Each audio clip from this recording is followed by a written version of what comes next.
Hello and welcome to this presentation. My name is Vivek Ashtuvansh.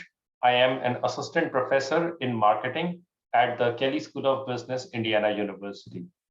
In the next 4 minutes or so, I aim to summarize my research that the Production and Operations Management Journal recently published. The title of the research article is Differential Effects of Received Trade Credit and Provided Trade Credit on Firm Value.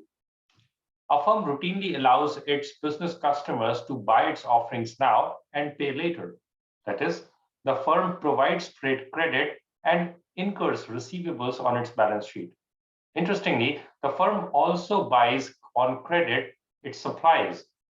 This received trade credit shows up on the firm's balance sheet as payables.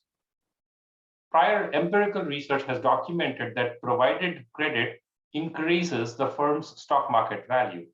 However, academics and managers do not know whether received trade credit also improves the firm's value.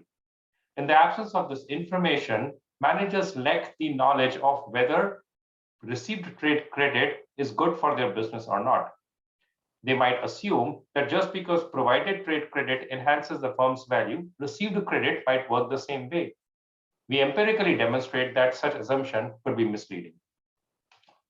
The logic is fairly simple. Received trade credit has a positive indirect effect on the firm's stock market value. This indirect effect operates via profit, which is a purely financial mechanism. On the other hand, received credit also has a negative direct effect on the firm's stock market value. This occurs because when a firm receives trade credit, it builds its dependence on its suppliers. Because dependence is bad for the business, the stock market value decreases.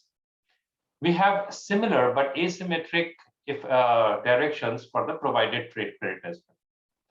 We offer two findings. The first is an increase of 1 standard deviation in received trade credit increases the firm's profit. Because profit increases stock return, this means that the firm's stock market value increases by 3.53%. However, an increase in received credit has a direct negative effect on the firm's stock market value. Consequently, the total effect decreases from 3.54% to 1.04%, equivalent to an overestimation of about $285 million for an average company in our sample.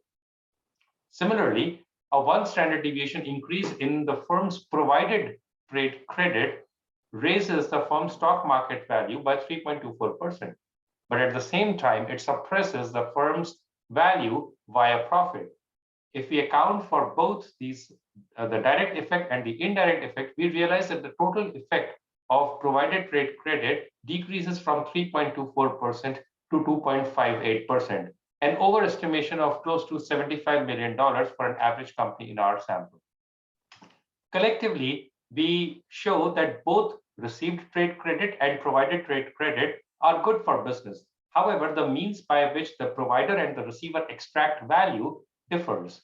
Whereas the receiver extracts the value by raising its profit, the provider appropriates value by building its equity with the customer relationships or increasing its dependence on the supplier relationships.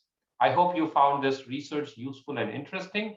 The research article is freely available to everyone. It is open access. Should you have some further questions, observations, or comments, please do not hesitate to email me. Thank you for your time, and I hope you have a pleasant day.